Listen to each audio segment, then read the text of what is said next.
Saludos estudiantes. En las clases pasadas hemos estado contemplando el concepto de la universidad y de las ciencias sociales como elementos importantes para formarnos no solo como profesionales, sino como seres humanos integrales, libres y capaces de, como dice el Instituto de Enseñanza del siglo XIX, gobernar nuestra vida con propósito y con sustantividad, logrando el armonioso concierto de todas nuestras facultades.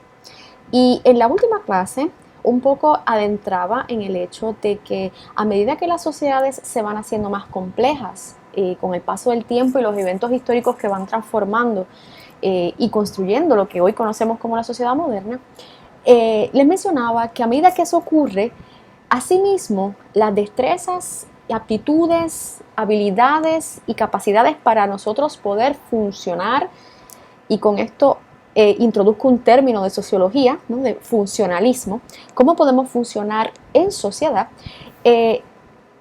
Esas destrezas van cambiando y van cambiando fundamentalmente a partir de una de las principales revoluciones que no solo tiene una connotación científica, en tanto es el descubrimiento científico y la ciencia lo que permite la innovación y los cambios tecnológicos característicos de la revolución industrial, sino que tiene connotaciones económicas y políticas a partir de uno de ese principal evento que es la revolución industrial.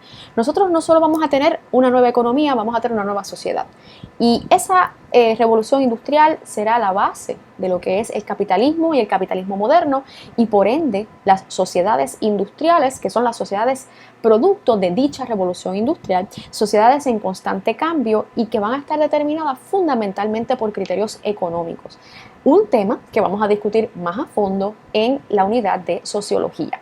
Y les explicaba que la revolución industrial es una revolución permanente, porque tiene que ver con innovación, con cambio, y tiene que ver con la capacidad del ser humano de constantemente retar sus capacidades intelectuales y su capacidad creativa. Esa revolución industrial comienza en 1784 con los principales descubrimientos del vapor, el agua como fuerzas motrices, y la creación de equipo de producción mecánica. En otras palabras, la transición de la producción artesanal manual a la producción mecanizada. Eso es sin duda uno de los principales cambios, y por eso es que se le llama revolución industrial, que va diferenciando las sociedades preindustriales agrícolas de las sociedades industriales de manufactura, donde entonces la agricultura como sector primario va pasando a un segundo, tercer y hasta cuarto plano en ocasiones. Le seguirán tres fases adicionales. La segunda, más importante, es la de 1870, que complementa con la primera, donde esa invención del equipo para producción mecanizada se complementa con la división del trabajo necesaria para hacer que esa producción mecanizada pueda eventualmente producir lo que nosotros conocemos como la producción en masa, o generar, ¿verdad?, dentro de la industria y la manufactura, lo que es la producción en masa.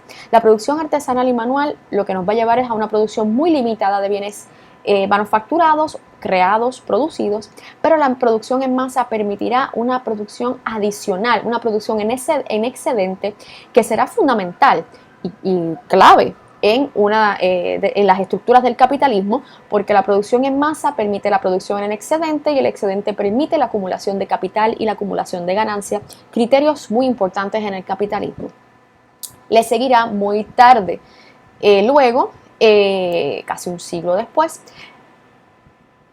lo que será la tercera revolución industrial, muy importante porque se complementa con la cuarta, que llega mucho antes, si se fijan en la distancia entre cada una de las fases. La cuarta etapa, que aún no identificamos su comienzo, llega relativamente más rápido que la tercera respecto a la segunda, y la segunda respecto a la primera. Y es que esta tercera fase tiene que ver con electrónica, es en la época de la posguerra, de la Segunda Guerra Mundial. Bien importante ese contexto, porque la posguerra y el fin de la Segunda Guerra Mundial, o lo que llamamos la Guerra Fría, trajo unos grandes adelantos científicos producto de la competencia entre Estados Unidos y la Unión Soviética por el dominio del mundo, por el dominio geopolítico, económico y científico del mundo. Esa fase va a estar caracterizada por un surgimiento de la electrónica avanzada, computadoras, procesadores, etcétera, etcétera, el surgimiento de la computadora, de las primeras grandes computadoras eventualmente disminuyendo en tamaño y aumentando en eficiencia, las tecnologías de información y la producción automatizada que habíamos discutido en clase o mencionado en clase, que se diferencia de la producción mecanizada de su antecesora, producción mecanizada, en que en este sentido, entre estas dos áreas, entre estas dos etapas, el elemento mano de obra, el elemento humano de trabajo es importante. La máquina lo que hace es que hace el trabajo de la mano de obra o del trabajador más eficiente y más productivo. Ya cuando hablamos de producción automatizada, estamos hablando fundamentalmente de una sustitución de la mano de obra por maquinaria completamente, procesos que solamente van a ser llevados a cabo por equipo mecánico, no por seres humanos.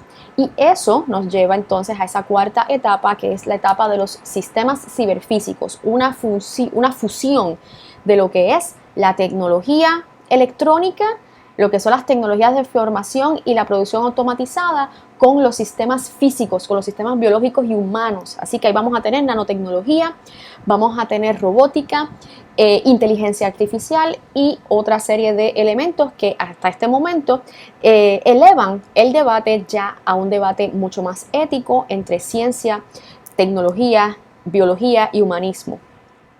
Cada una de estas fases de la revolución industrial va a implicar, como ustedes pueden ver según los principales inventos o descubrimientos que caracteriza cada una de estas etapas, que va a requerir una sociedad mucho más compleja, una capacidad de adaptación mucho más compleja y por ende destrezas más complejas, no solo manuales y duras como serían estas primeras tres fases, sino que va a requerir unas destrezas mucho más elaboradas, fundamentalmente personales, interpersonales e intelectuales, que es lo que llamamos las destrezas suaves.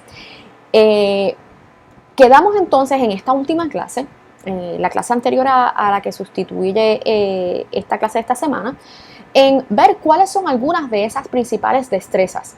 En el estudio del Foro Económico Mundial, que se hace cada cierto tiempo, se van identificando las 10 destrezas más cotizadas en el mercado laboral, en el mercado científico, en el mercado de trabajo, en las áreas profesionales, investigativas y académicas, que son muy competitivas en estos momentos, dado que estamos en el contexto de una sociedad ya no industrial, sino postindustrial o sociedad del conocimiento, lo que significa que la actividad económica más importante surge de la producción de conocimiento, no de la producción de cosas. Así que el énfasis es más intelectual que en destrezas duras. En el 2020, que es este año, que de plano estas destrezas serán transformadas por las circunstancias actuales, ¿verdad?, de este año 2020 en el contexto de la pandemia.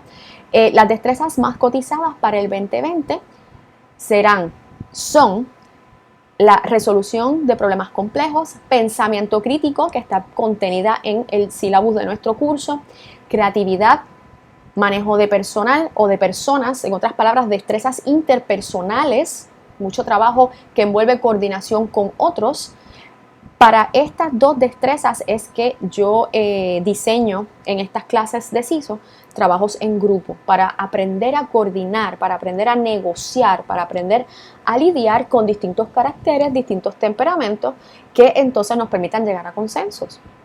Inteligencia emocional, una de las destrezas suaves más recién incluidas en el listado. Vamos a hablar de esta inteligencia en psicología cuando hablemos de los distintos tipos de inteligencia. Capacidad para toma de decisiones y juicios rápidos, orientación al servicio, o sea que tenemos que bregar con gente y saber bregar con gente, destrezas de negociación, nuevamente relacionado a manejo de personas y coordinación con otros, y otra destreza nueva, flexibilidad cognitiva, la capacidad para adaptar nuestro conocimiento, nuestras destrezas y nuestras formas y comportamientos a situaciones noveles o inusitadas, ¿no? Inesperadas, ¿okay? Esa capacidad de adaptación. Estas destrezas se aprenden en diversidad de campos o en diversidad de escenarios, la universidad siendo uno de estos.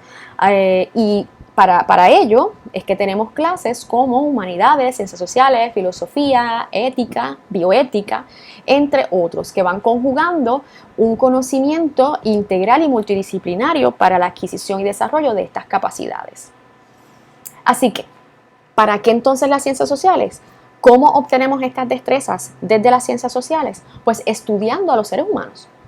Así que estudiando cómo nosotros evolucionamos biológica y culturalmente, cómo nos organizamos para producir aquello que necesitamos para la sobrevivencia, estudiando cómo nos gobernamos, cómo tomamos decisiones, cómo nos adaptamos y enfrentamos el ambiente que nos rodea, el ambiente físico, y estudiando nuestro comportamiento y cómo éste se manifiesta a lo largo y a través del tiempo y en distintas sociedades. ¿Por qué? Porque hay un elemento fundamental que distingue a cada sociedad, la cultura.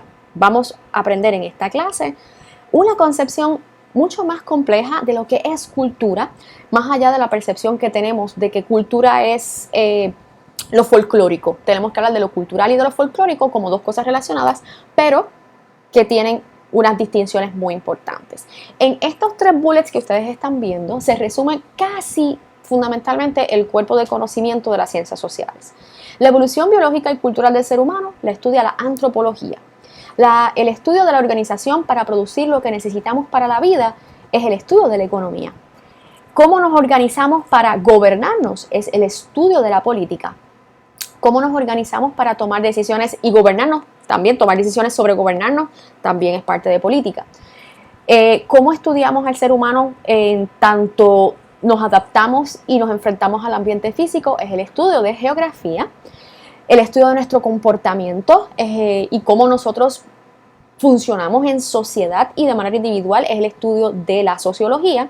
Y el comportamiento manifestado a través del tiempo y en distintas sociedades es el estudio de la sociología, que comparte esta misma faceta con antropología. Los seres humanos hemos tenido la capacidad para reflexionar desde nuestra misma concepción y a medida que nuestro cerebro y nuestra evolución nos hizo seres humanos más complejos. Pero podemos identificar que el proceso histórico dentro del cual las ciencias sociales se desarrollan como una necesidad para entender el mundo caótico de la época, podemos identificar ese periodo entre el siglo XVI al siglo XIX. Nosotros vamos a comenzar nuestro relato histórico en el siglo XI. Del siglo XI al siglo XVI van a ocurrir una serie de cosas que ya entonces, desde el siglo XVI al XIX, van a acelerar el cambio dramático y trascendental y revolucionario que transforma a las sociedades y dan base a la sociedad moderna. El caos de esos siglos, del XVI al XIX, va a crear una necesidad de desarrollar conocimiento sistemático y verificable. Eso no es otra cosa que ciencia. ¿Cómo nosotros verificamos conocimiento? Con el método científico. Y el renacer de las ciencias a partir del siglo XVI fue bien importante en este proceso. Conocimiento sistemático no es otra cosa que categorizar lo que nosotros vamos aprendiendo a través del método científico. Conocimiento sistemático no es otra cosa que una metodología de investigación, una metodología científica. Nuestras teorías, nuestros modelos, nuestras escuelas de pensamiento que puedan ser verificables y sujetas a prueba para poder entender el caos y la desorganización social que en aquellos momentos ocurrió en una época donde distintos pensadores, filósofos, científicos, etcétera, etcétera, estaban buscando solución a problemas que en algún momento no se habían planteado. ¿Por qué? Porque no teníamos esa capacidad para el cuestionamiento. Y cuando digo no la teníamos, no es que humanamente no fuéramos capaces de reflexionar, es que la sociedad como estaba constituida era muy distinta. El libre pensamiento no era un asunto que se permitiera en la sociedad. Eran sociedades muy rígidas, social, política y culturalmente. Así que estos pensadores van a romper con esa rigidez y eso obviamente va a provocar caos. Y después del caos, el conflicto y después del conflicto, el cambio social.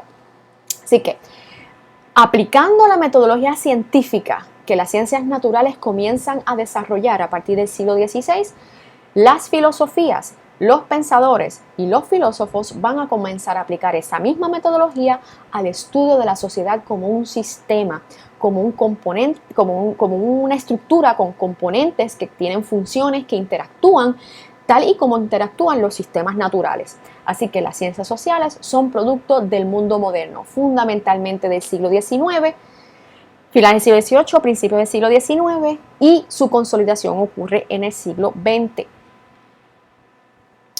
Estas ciencias sociales van a estar identificadas por varias disciplinas que vamos a definir y luego vamos a discutir en clase. Lo que vamos a tener hoy en este corto video es la definición de cada una de las disciplinas y luego en clase, cuando usted repase estas definiciones, vamos entonces a hacer las vinculaciones. Recuerde que las ciencias sociales son ciencias de la conducta humana. En otras palabras, cada una de estas disciplinas no es otra cosa que la manifestación de una dimensión de las muchas dimensiones de la conducta humana y de los que nos hace eminentemente humanos, sociales y con cultura común, ¿verdad? Que nos identifica como sociedad particular y específica. Así que vamos a definirlas. Estas son las definiciones del libro Sociedad y Cultura Contemporánea de la doctora Lina Torres, que es el texto de la clase.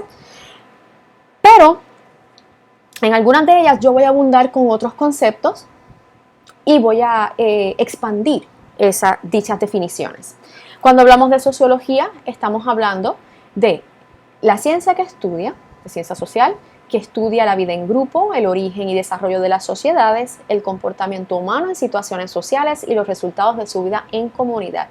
Identificamos en esta definición varios conceptos importantes: vida en grupo, origen y desarrollo. Ahí tenemos el componente de historiografía o de la importancia de la historia. Sociedades como conjunto, ¿verdad? Como colectivo. Conducta humana o comportamiento humano en situaciones sociales, o sea, cómo somos nosotros dada nuestra individualidad, cómo somos dentro de un colectivo. Y obviamente, nuestro comportamiento en situaciones sociales genera y es producto de unos resultados de vida en comunidad. Eso lo estudia la sociología. La psicología estudia, ciencia social que estudia lo que somos, lo que nos caracteriza como individuos, ¿verdad? Lo que es nuestra individualidad, nuestros sentimientos, capacidades intelectuales, temperamento, imagen propia, actitudes, valores, temores y pensamientos. Esta definición nosotros la vamos a complementar con otra información, específicamente con los conceptos que emite la Asociación Americana de Psicología, la autoridad en psicología en el mundo estadounidense y en Puerto Rico, ¿verdad? En Occidente. Pero quiero que prestemos atención a las cosas que intenta estudiar. Y digo intenta porque el cerebro humano tiene unas capacidades que aún no hemos explorado. ¿Quiénes somos? En otras palabras, ¿qué me define? ¿Qué me caracteriza como el individuo, como la persona que soy? Esa caracterización es tanto interna, fisiológica y genética, como externa, ambiental y social. Somos producto de la naturaleza y somos producto de nuestro ambiente que nos rodea. También estudia nuestros sentimientos, cómo construimos y definimos lo que sentimos. Ahí hay componentes internos fisiológicos, tanto como componentes sociales, culturales, aprendidos y conductas aprendidas. Nuestras capacidades intelectuales, aquello que nos permite, ¿verdad?, procesar conocimiento. Temperamento. El temperamento lo vamos a distinguir de lo que es carácter. El temperamento es una herencia, una tendencia a actuar que es heredada, que es genética, y sobre ese temperamento construimos carácter, que tiene que ver con conductas aprendidas. Imagen propia, que define cómo me veo yo mismo, cómo me veo yo misma y cómo me ve el mundo. Nuestras actitudes, las cosas que nos motivan a actuar, accionar. Nuestros valores, que son definiciones tanto internas como fundamentalmente sociales y culturales, y cómo eso afecta a nuestra psicología, nuestra salud mental. Los temores y pensamientos, de dónde salen los temores, dónde radican nuestros temores y nuestros pensamientos, es algo que vamos a estar estudiando en psicología. Una de las áreas más fascinantes de las ciencias sociales, que comparte conocimiento con ciencias naturales. ¿Por qué? Porque la conducta humana, nuestra personalidad, nuestro comportamiento y nuestro funcionamiento como individuos tiene un componente fisiológico y un componente filosófico, social, ambiental. Economía. La definición que vamos a ver en estos momentos es la definición que les mencioné del libro de la doctora Lina Torres. No es mi definición preferida. De hecho, tengo problemas con esta definición, pero eso es algo que vamos a discutir en clase y sobre la cual yo voy a construir una nueva definición para ustedes, según el libro, porque esta no es mi definición como economista. La economía estudia las decisiones humanas respecto a la producción, distribución y consumo de bienes y servicios. No es una definición mala en sí misma, pero es una definición muy incompleta. En clase aprenderemos por qué. Política. Estudia las formas en que nuestra especie se organiza, toma decisiones y ejerce el poder. Elemento fundamental de la política. Estudia todo lo relacionado al poder y el poder está presente en todas nuestras relaciones sociales. Así que vamos a hablar de política desde la esfera privada, pero también desde la esfera pública, que es usualmente con lo que nosotros asociamos política, con asuntos de administración pública, gobierno, asuntos electorales, etcétera, etcétera, democracia, etcétera. Pero no, la política es todo lo relacionado al poder y el poder se manifiesta en todas nuestras relaciones sociales. Antropología se divide en dos, antropología física y antropología cultural. La antropología física estudia la evolución biológica del ser humano. Esta parte de antropología física tiene que ver con el proceso evolutivo de la especie humana, en tanto fisiológico, como hemos evolucionado física y biológicamente, y se divide en varias áreas. Antropología aplicada, primatología y paleoantropología. ¿Okay?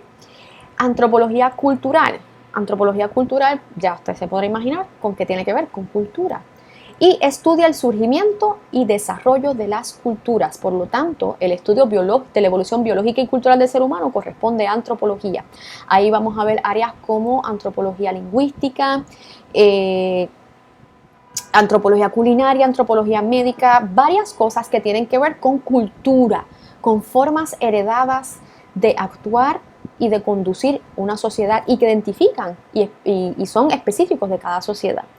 Para aprender, ¿verdad?, sobre el desarrollo de las culturas y cómo la cultura afecta básicamente toda nuestra vida, todas las dimensiones sociológicas, psicológicas, económicas, políticas y antropológicas evolutivas del ser humano, tenemos que saber qué es cultura. Cultura se divide en dos, cultura material y no material. La cultura material es la forma de vida aprendida, la cultura como un todo, es la forma de vida aprendida y compartida, es nuestra herencia social, se aprende y se hereda y se transmite de una generación a otra. ¿Okay? Así que cultura es lo que identifica a cada sociedad. Podrán haber culturas similares, pero jamás habrá una cultura idéntica a otra, por lo tanto no hay una sociedad idéntica a ninguna otra. Podrán ser similares, compartir similitudes, pero jamás serán iguales. La cultura material son los objetos y materiales que nuestra sociedad emplea y produce. ¿Okay? Estamos hablando aquí de música, literatura, instrumentos, arquitectura, todo lo que es objeto tangible y material que nos define como sociedad. La cultura no material, obviamente lo no tangible, tiene que ver con actitudes, aquellas costumbres, hábitos o maneras de realizar las cosas que son características de nuestra sociedad. Normas de conducta, ideas, creencias de distinto tipo que dan significado, propósito y definición a la vida como nosotros la vemos, que definen nuestro mundo. Quiero que piense en qué costumbres, hábitos o conductas típicas del puertorriqueño podemos identificar como exclusivas de nosotros. Geografía es la última de las ciencias sociales y esta estudia la configuración, el suelo, el clima y el entorno físico de la Tierra como asiento de la vida humana. Se parece a geología en tanto, ¿verdad?, que es parte de las ciencias naturales, en tanto estudia el suelo, el clima, el entorno físico y la configuración de nuestra Tierra en términos físicos, ¿verdad?, de qué está hecha, cómo está hecha. Pero la geografía va más allá, la describe a esta Tierra y su configuración como la residencia de los seres humanos. Por lo tanto, nuestra geografía impacta nuestra vida y la vida humana impacta nuestra geografía. ¿Okay? Es una relación de ambas vías. La demografía finalmente no es una ciencia social, pero es una disciplina que es transversal, esto es, sirve o está presente en todas las disciplinas de las ciencias sociales y es importante, al igual que la historia, perdón, y la definimos como el estudio de la composición y distribución de la población humana. Esto es bien importante porque con el estudio evolutivo podemos describir cómo esa composición y distribución ha cambiado a lo largo y ancho del mundo y a través de la historia. Y es importante este componente demográfico para toma de decisiones políticas, económicas y para entender los contornos de la sociedad de la que somos parte. Quiero que revisen estas definiciones, las tengan a la mano y las estudien y repasen para la próxima clase. Entonces, hacer vinculaciones entre cada una de estas disciplinas, como habré mencionado en clase. El hecho de que las estudiemos de manera individual no significa que no estén relacionadas. Cada una es básicamente elemento de la otra y son parte de lo que define la conducta humana y el comportamiento humano como objeto de estudio de las ciencias sociales. Con esto terminamos la clase de hoy y nos volvemos a ver en la próxima sección. Buenas tardes.